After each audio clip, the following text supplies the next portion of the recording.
Сәлем достар, сендермен бүгін мен Аружан. Бүгінгі видеода мен сіздерге сабақты қалай беске оқуға болатынын айтатын боламын. Ендеше біз бастаймыз, ал сіздер тамашалаңыздар. Ең бірінші қағида ол үй жұмысын үнемі орындап жүру. Бұл өте маңызды. Мұғалім сұраса да, сұрамаса да сіз үй жұмысын орындап жүруіңіз керек. Және де сол арқылы біз сабақты әрине беске оқи аламыз. Сол себепті міндетті түрде үй жұмысын орындап жүріңіздер. Бұл өте маңызды. Екінші қағида ол дұрыс тамақтану және дұрыс ұйқы. Неге? Біз сабақты қандай кезде оқуға желание болмайды, әсіресе біздің қарнымыз аш кезде және де ұйқымыз келіп тұрған кезде. Сол себепті міндетті түрде дұрыс ұйықтап, ұйқыңыз қанып жүрсін және де қарныңыз тоқ болып жүрсін. Осы екеуін дұрыс ұстанатын болсаңыздар, онда міндетті түрде сіздің сабақ оқуға деген желанияңыз болады. Үшінші қағида ол бізде конспекттер негізгі жерлерін міндетті түрде жазып отыруларыңыз керек. Егер сіз дәптеріңізге жазатын болсаңыз, ол ыңғайсыз болуы мүмкін. Сол себепті барлық пәндерге осындай кішкентай ғана блокнот арнап, және де осы блокнотқа сіз барлық сабақтардан ең керек жерлерін жазып отыратын боласыз. Және де соч болған кезде, не дегенмен бұның кружинкалары болғандықтан, бұны жыртып ала саласыздар. және де бұл сізге парақтары шпаргалка ретінде де сізге көмегін тигізеді, яғни орын жазылған конспекттер. Сол себепті міндетті түрде қолданыңыздар. Бұл тоже өте маңызды. Сабақты беске оқуыңызға сочты да жақсы жазып бере аласыздар. Төртінші қағида ол бізде әртүрлі қосымша сабақтар немесе біреуден көмек сұрауыңыз керек. Қосымша сабақтарға бару арқылы біз білімімізді ары қарай дамытамыз, одан әрі дамытатын боламыз. Сол себепті міндетті түрде қосымша сабақтарға барыңыздар, үйде жата бермей. Сол себепті міндетті түрде барып, жаңа нәрселер үйреніп қайтыңыздар. және де егер де сіздің қосымша сабақтарға баруға мүмкіндіктеріңіз болмаса, онда міндетті түрде біреуден көмек сұрауға ешқашан ұялмаңыздар, ешқашан көмек сұрауға ешқашан қысылмаңыздар.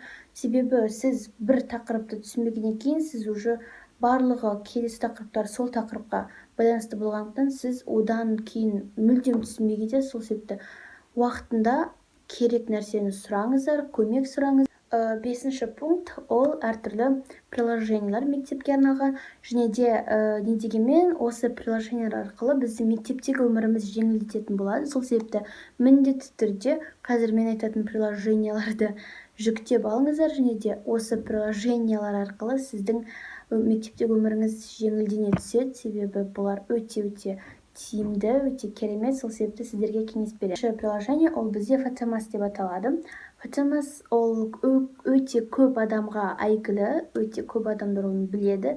Сіз білсеңіз де, айта кетейін, бұны айтпасқа болмайды. Себебі бұл өте керемет приложение. Бұл жерде көптеген математикалық есептерді шығаруға болады. Тек қана оны шығармай, оны қадаммен түсіндіріп жібереді. Кей кезде мен алгебрадан түсінбеген тақырыптарымды осы Фотомастан түсіне аламын. Сол себепті міндетті түрде жүктеңіздер. Келесі приложение ол бізде ентап деп аталады.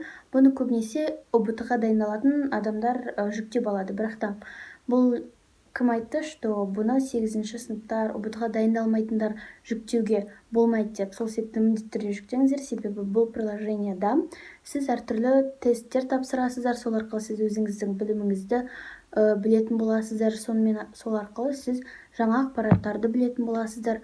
Ол жерге өзіңіздің деңгейіңізге, өзіңіздің сынып деңгейіңізге қатысты сұрақтар болады.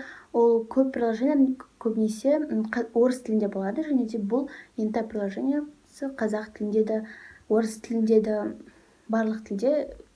Келесі приложение ол Duolingo деп аталады. Duolingo тоже өте көбімізге әйгілі, бірақ сонда да айта кетейін, Duolingoда әртүрлі шет тілдерін үйренуге болады. Әсіресе бұл жерде тек қана ағылшын емес, французский, итальянский, турецкий сияқты тілдерді үйренесіз. Сосын сіз өзіңіз біліміңізді дамытасыз, әрі қарай тіліңізді дамытасыз. және де міндетті түрде жүктеңіздер.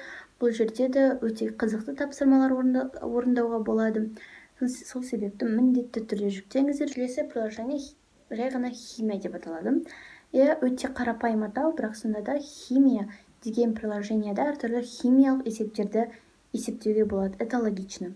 Бірақ сонымен қатар ол жерде Менделеев кестесі және де ерітіндік бойынша кесте әртүрлі осындай кестелер, есептер шығаруға болады. Бұл химиядан сіздің көмекшіңізге айналады және де міндетті түрде химиядан 5-ке оқуыңызға көптеген үлесін тигізетін болады. Сол себепті міндетті түрде жүктеңіз. Келесі приложение ол Units Converter деп аталады. Бұл приложениеда әртүрлі бір шаманы басқа бір шамаға айналдыруға болады. Мысалға, секундты сағатқа, сағатты секундқа, тек қана уақыт емес, температура бойынша, жылдамдық бойынша, сонымен қатар информатикалық битті килобайтқа, гигабайтқа, терабайтқа, пиксабайтқа, зетабайтқа түрлі көптеген байттарға айналдыруға болады. Осы приложение арқылы. Сол себепті міндетті түрде осы приложениені жүктеп алыңыздар. Бұл да өте көп үлесін тигізері сөзсіз, себебі болмаған өте көп көмектесті. Сол себепті міндетті түрде жүктеңіздер.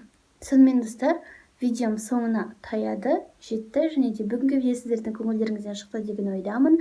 Сабақты 5-ке оқуға болатын құпияларын біліп алдыңыздар деп ойлаймын. Мүмкін барлығы жай ғана қарапайым шығар. Бұл сабақ оқуда бір ешқандай ерекше қағидаларды сақтанудың қажеті жоқ. Қарапайым қағидаларды сақтасаңыз, сіз міндетті түрде сыныбыңыздың үздігі атанарыңыз сөзсіз. Әрине, үздік атанудың ешқандай қажеті жоқ. Сіз хотя бы сабақты хорошист, яғни 4-5-ке оқысаңыз да ол нормально. Сол себепті міндетті түрде осы қағидаларды ұстаныңыздар, және де міндетті түрде сабақты барынша тырысыңыздар жақсы оқуға. Сіздердің қолдарыңыздан келеді, мен оған сенімдімін. Ендеше менің каналыма жазылыңыздар, және де осы видеоның астына лайк басыңыздар. Менің алдағы болатын видеоларымды өткізіп алмас үшін міндетті түрде жанындағы колокольчикке басуды ұмытпаңыздар, себебі бұл өте маңызды. Сонымен достар, келесі кездескенше, пока-пока.